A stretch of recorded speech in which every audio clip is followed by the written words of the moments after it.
For this online activity, we will be investigating how to determine the rates of motion for different tectonic plates. First, we will make estimates of the rate of spreading from mid-ocean ridges, also known as spreading centers. In Part 2, we will estimate the motion of the Pacific Plate based upon our measurements of the distances between Hawaiian Islands in the Hawaiian Island chain and seamounts in the Emperor Seamount chain. Print out a hard copy of the online activity so that you can fill this out and turn it in at our next class when it is due. I do not accept late assignments. We will spend little time discussing this activity. Watch the short review video about plate tectonics. This video comes from Ida Awad and can be found on her YouTube channel listed below. Her video refers to parts of her class, but we can use the video to review some of the science behind plate tectonic theory. Here is a map of the Earth. Major plate boundaries are located as red, green, and magenta lines. Topography and bathymetry are represented by color. Low elevation is green, and high elevation is brown. Deep water is darker blue than shallow water, which is lighter blue. There's a graticule grid showing the degrees of latitude and longitude with labels in the margins. Note how the equator is marked as 0 degrees, as is the prime meridian, which runs through Greenwich, England.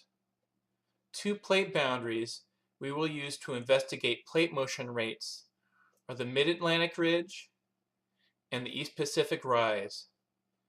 Both are mid-ocean ridges, also known as spreading centers. Later in this online activity, we will take a look at the motion of the Pacific Plate based on our observations along the Hawaii Island chain and the Emperor Seamount chain.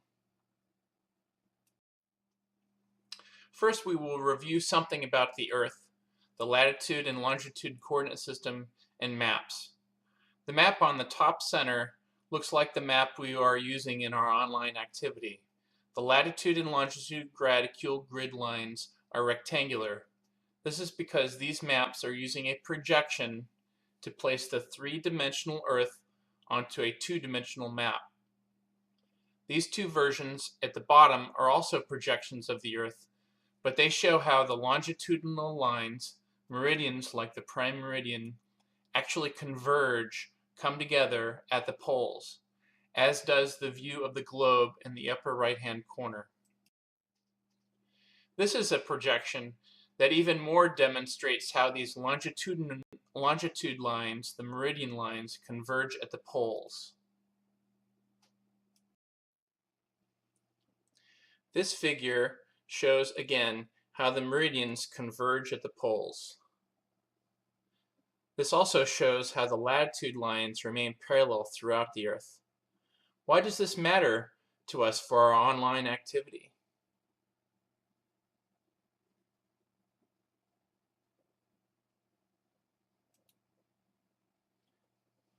The degrees of latitude are the same distance from each other throughout Earth, while the distance between meridians is at a maximum at the equator and diminishes to 0 at the poles. We are making measurements between meridians, but we will restrict these measurements to the equator. This is the only place on Earth where we can convert degrees of longitude to nautical miles with conversion factor 1 degree equals 60 nautical miles. We can always convert degrees of latitude to nautical miles using this conversion, but because the lines of latitude are parallel to each other, so are at the same distance from each other throughout the entire Earth. Suppose we want to know the distance from the Great Lakes to Miami, Florida. How could we determine this? Yes, we could use a ruler to measure this distance on the map. We will make some measurements on this map together. The map that you printed out for this example may be slightly different than the one we use in this presentation, but it should be close. If you do your own work, I will be able to tell. Your measurements should be slightly different than the ones I make in this presentation. We will use this map as a basis for calculating our plate motion rates. Here, we place a ruler on the map and we'll use the metric units on the ruler. The units here are labeled in centimeters, but let's use millimeters. There are 10 millimeters in a centimeter. How many millimeters are there from the Great Lakes to Miami, Florida?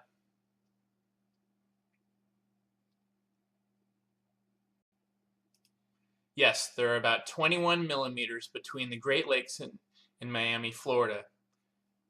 Is this the real distance between these two locations? No, it is really much further between these two locations.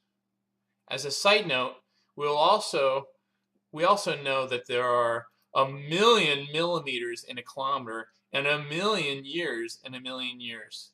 So later it will be simple to convert from kilometers per million years to millimeters per year. More on this later. Suffice it to say, let's use millimeters. How many millimeters does our ruler say? How do we determine the real-world distance between these two locations, or any locations on this map? We need to determine the scale of the map and formulate a map distance to real-world distance ratio conversion factor.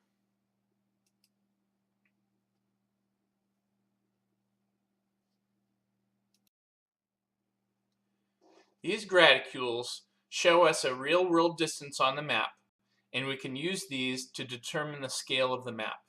Or, for every millimeter that we measure on the map, how many millimeters that would be in the real world. This arrow shows a distance of 10 degrees in latitude. Note that 1 degree in latitude is 60 nautical miles. How many nautical miles would 10 degrees in latitude be? Yes, 600 nautical miles.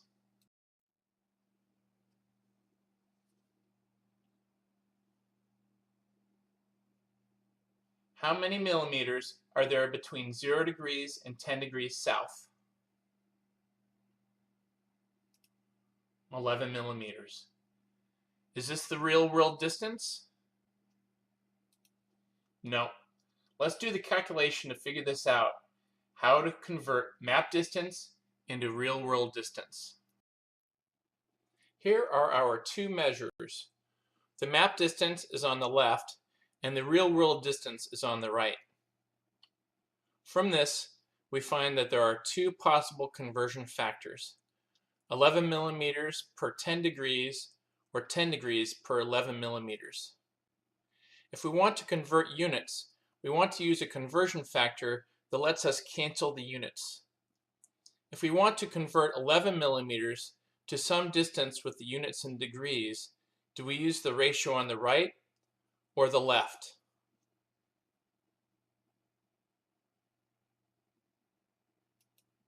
Yes, we want to use the conversion factor ratio on the right. Since this ratio has millimeters in the denominator, the millimeters units cancel and we are left with the degrees in the numerator. Let's see the math and apply this. Step 1, write your equation.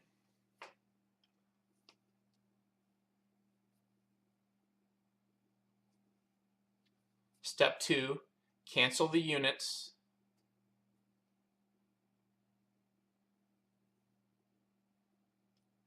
Step 3, perform the arithmetic like we did in elementary school.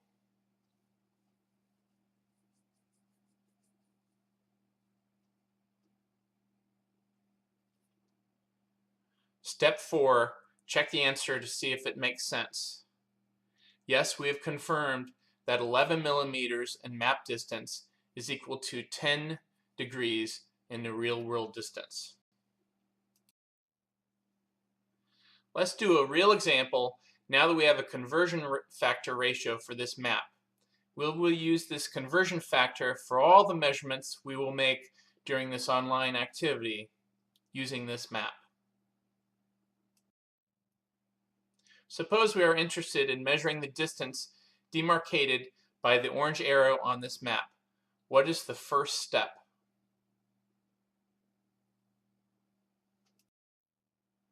Yes, place a ruler on the map and make a measurement of the map distance. In this case, I get 24.5 millimeters. What do you get? Follow along with my measurement and then do it again with your measurement. The calculation you make with your measurement should be very close to my calculation. Here are the steps. Write your equation, 23.5 millimeters times the conversion factor, 10 degrees to 11 millimeters. Step 2, cancel the units. There are millimeters in the numerator and millimeters in the denominator. Cancel them out. Then step 3, perform the arithmetic like we did in elementary school. 23.5 times 10 is 235. 235 degrees divided by 11 is 21.4 degrees. Step 4, check the answer to make sure it makes sense. If we take a look at the map and the arrow, we can see that the arrow spans a little more than two 10-degree grid lines. This makes sense since our calculation is 21.4 degrees.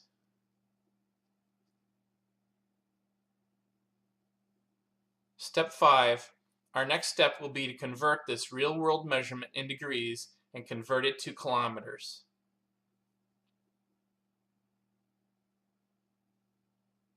But first, make the calculation with the measurement that you made with your map. Not everyone will have the same measurement, so your answers will be slightly different, though some may turn out to be the same.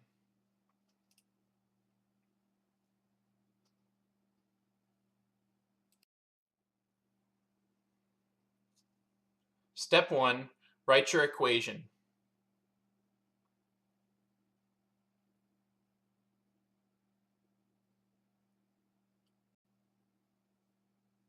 Step 2, use your conversion factors to change the units from degrees to kilometers. We have 21.4 degrees. We multiply that by our conversion factor, 60 nautical miles to 1 degree. Then we cancel the units of degrees and multiply out. 21.4 times 60 is 1,284 nautical miles. Then we multiply the nautical miles by our conversion factor, 1.852 kilometers to 1 nautical mile. We cancel the units of nautical miles and multiply it out to conclude with 2,378 kilometers.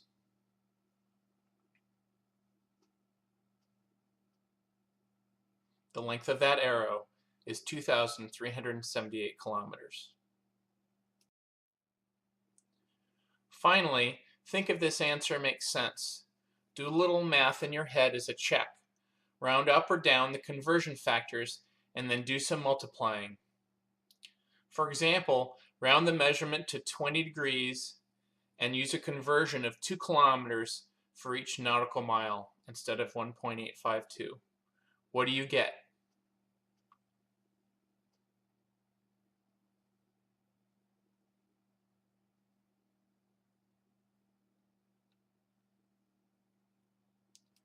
I get 20 times 60 times 2 is 2,400 kilometers.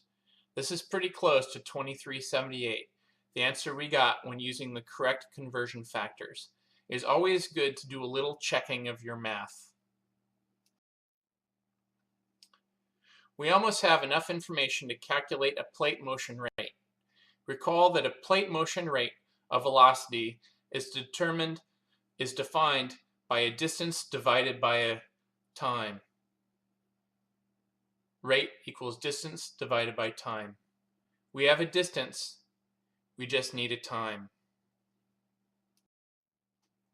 How old is the oceanic crust at the East Pacific Rise? Yes, the oceanic crust is new at the East Pacific Rise, so it is 0 millions of years old. 0 MA. How old is the crust at the edge of South America?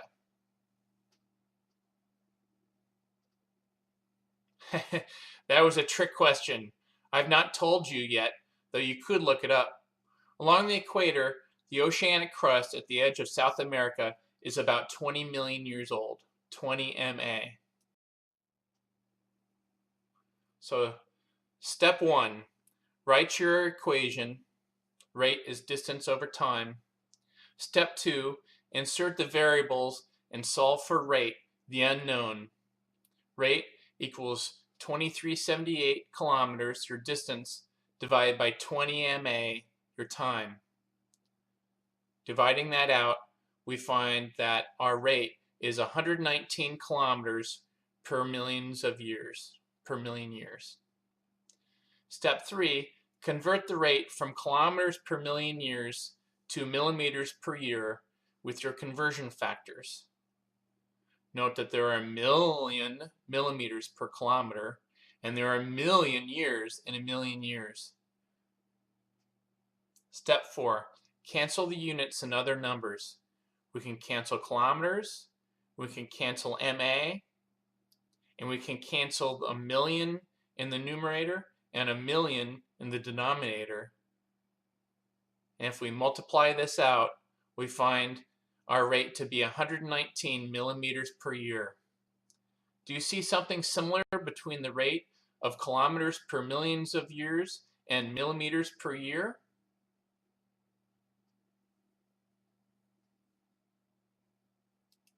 Yes, since the number is the same, since there are 1 million millimeters in a kilometer and 1 million years in a million years, the number does not change.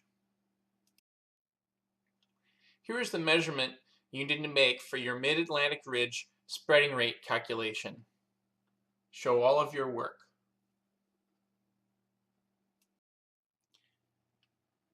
Recall from our last activity that this is the Geological Society of America geologic time scale. I provided a link to the file on the website and in this digital presentation. We will use this time scale to determine the ages to use in our plate motion rate calculations.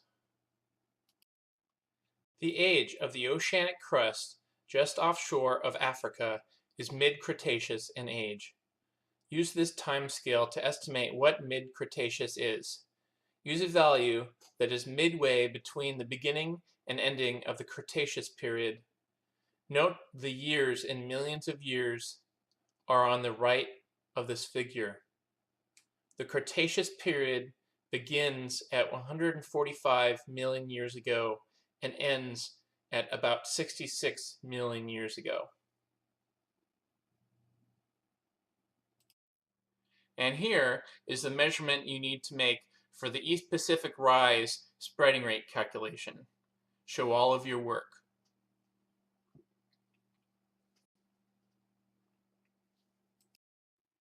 The age of the oceanic crust in the Western Pacific is mid-Jurassic in age. Use this time scale to estimate what mid-Jurassic is. Use a value that is midway between the beginning and ending of the Jurassic period. The Jurassic period begins at 201 million years ago and ends at 145 million years ago. For our next exercise, we will calculate the rate of motion of the Pacific Plate based upon the distances and ages between different Hawaiian Islands and Emperor Seamounts. As a review, volcanic hotspot is an area in the mantle from which heat rises as a thermal plume from deep in the earth. High heat and lower pressure at the base of the lithosphere, the tectonic plate, facilitates melting of the rock. This melt, called magma, rises through cracks and erupts to form volcanoes. As the tectonic plate moves over the stationary hotspot, the volcanoes are rafted away and new ones form in their place. This results in a chain of volcanoes such as the Hawaiian Islands and the Emperor Seamount chain. Let's watch a video that reviews these basic concepts of hotspot volcanism. This is a video from IRIS, the Incorporated Research Institutions for Seismology, which is a consortium of research and educational institutions funded by the National Science Foundation.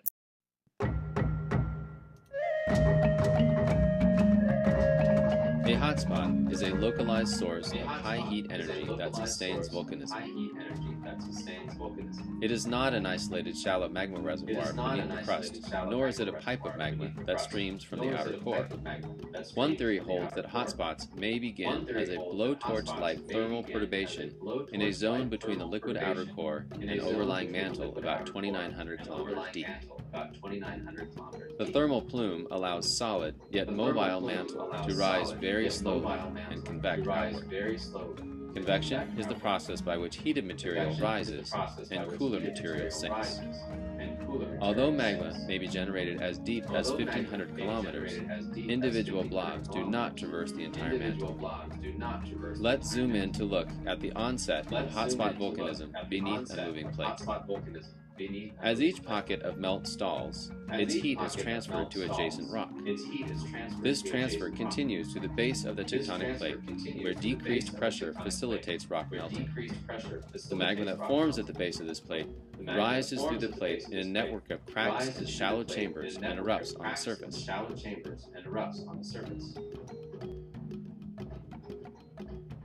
Over hundreds of thousands of years, large volcanoes build on top of the plate.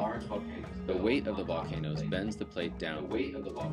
Volcanoes that spent their constructive life over the thermal plume slowly get rafted away on the moving plate, and new volcanoes build in their place. Multiple dikes can feed several volcanoes from separate conduits. The moving plate drags the thermal plume with it. This can explain why volcanoes can erupt again after centuries of quiescence, even after they have moved off the center of the hotspot.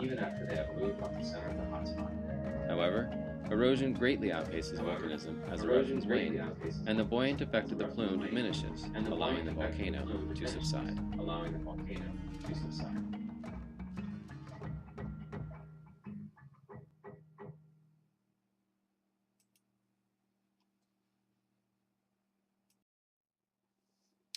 Here is a map showing the geologic trends of the Kea and Loa Hawaiian volcanoes.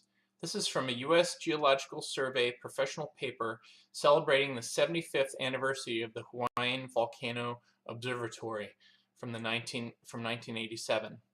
Here is a link to this paper.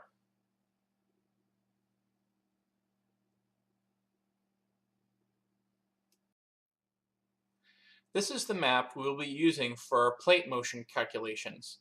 We will be making distance measurements between the island and seamounts that have radiometric ages associated with them. Each island or seamount that has a radiometric age is labeled with a tick mark and a number that matches the age of that location in millions of years, or MA. This is the first measurement you will make between the ends of the tick marks labeled less than 2 and 10 MA. This measurement will be your map distance measurement in millimeters. You will need to convert this to a real-world distance.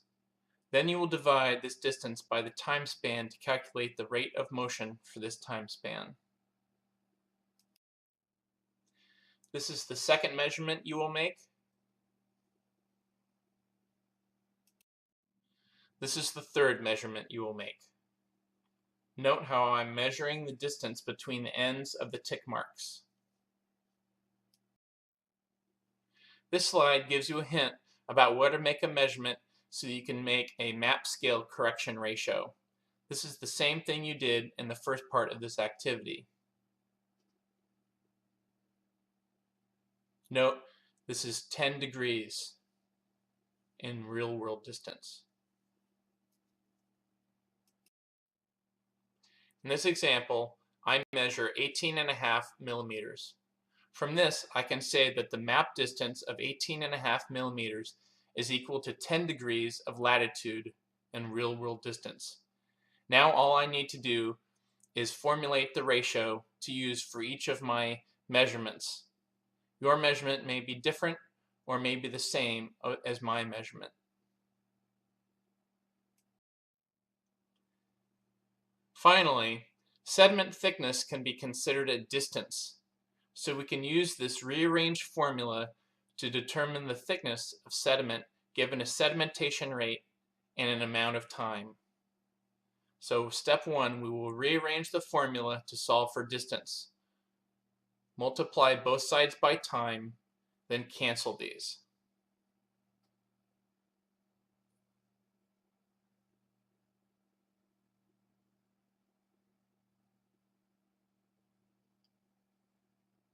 We finally find that distance is equal to times rate. Here are the calculations for the first determination of sediment thickness. The age of the island is 10 MA, so this is the time we will use to calculate the thickness of sediment. Use the age of each island or seamount for each of your sediment thickness calculations. For example, for the second calculation, use 20 MA.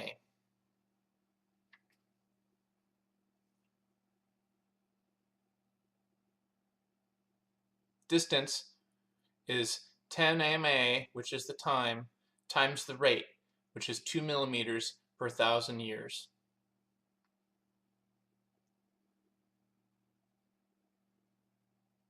Then we multiply this by 1 million years per 1 million years, and then we cancel MA, and we cancel years, and then we can cancel 3 zeros on the numerator and the denominator, and then multiply this out. 10 times 2 times 1,000 equals 20,000 millimeters. So in 10 million years, there are 20,000 millimeters of sediment. We can convert this to meters by multiplying 20,000 millimeters by our conversion factor of 1 meter per 1,000 millimeters. We can cancel millimeters, and we can cancel 3 zeros in our numerator and 3 zeros in our denominator to find that in 10 million years we get 20 meters of sediment accumulating. The relative fraction scale of a map is usually expressed as a ratio, such as 1 to 24,000. This is interpreted to mean that 1 centimeter measured on the map represents 24,000 centimeters in the real world. This is why the RF scale is sometimes called the representative fraction scale. One may take the map distance to the real-world distance ratio to determine the RF fraction scale. First, we need to make the units in the numerator and the denominator cancel out. Then we need to solve the ratio so that there is a 1 in the numerator. Here is an example where we begin with our map distance to real-world distance ratio as 20 millimeters to 10 degrees. We then use some conversion factors to get the units in the numerator and the denominator to cancel out. Recall that 10 degrees of latitude is equal to 600 nautical miles. 1 nautical mile is equal to 1.852 kilometers, and 1 kilometer is equal to 1 million millimeters. We can then cancel the units millimeters, degrees, nautical miles, and kilometers so that there are no units. We then divide the numerator and the denominator by the value of the numerator, and this makes the numerator 1. The result is the relative fraction scale of 1 over 55,560,000, which we simply rewrite as a ratio 1 to 55,560,000. This means that 1 centimeter on the map is 55,560,000 centimeters in the real world. Now do this for the Hawaii Island chain and Emperor Seamount chain map. Here's a preview for next class, Mount St. Helens. This illustration is by J. Johnson from the USGS. This plot shows 4 types of rocks: basalt, andesite, dacite, and rhyolite, their silica content, their eruption temperature, and the mobility of their lava flows.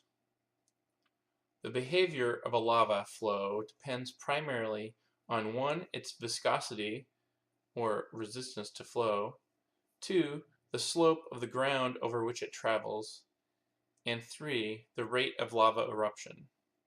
Because basalt contains the least amount of silica and erupts at the highest temperature compared to the other types of lava, it has the lowest viscosity, the least resistance to flow. Thus, basalt lava moves over the ground easily, even down gentle slopes. Dacite and rhyolite lava, however, tend to pile up around a vent to form short, stubby flows or mound-shaped domes. Here are some questions to think about when you're doing the reading for our unit on Mount St. Helens. Why do you think that lava with higher silica content is more thick and sticky? What do you think this will do to the shape of the volcano? How would a basalt volcano differ from a rhyolite volcano? What do you think this does to control how violent an eruption is? Silica content.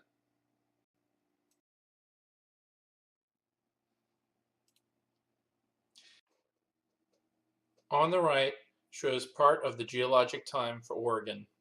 The Columbia River basalts erupted for 11.5 million years, beginning at 16.5 million years ago. On the left is a map that shows some of this geologic history. We think that the Yellowstone hotspot, which is currently causing volcanism in northwestern Wyoming, originally began erupting in southeastern Oregon. As the plate moved to the west, the volcanism moved to the east. The initial eruption of the hotspot led to the eruption of the Steens and Columbia River flood basalts. These are known as large igneous provinces. The Columbia River flood basalts flowed along the Paleo-Columbia River Valley to the Pacific Ocean. These are maps showing the areal extent of selected Columbia River basalt formations exposed in the Columbia Plateau. These maps show the interpreted extent at the time of emplacement, not the current mapped extent.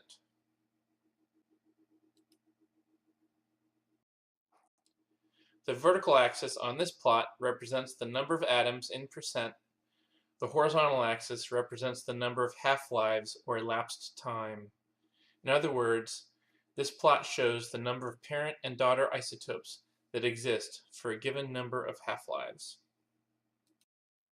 This is a plot that has time in millions of years before present on the horizontal axis and volume of the eruption in cubic kilometers on the vertical axis.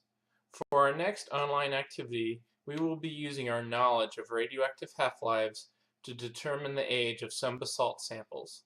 We will then compare our results with the data in this plot. What are some observations you may make from this plot?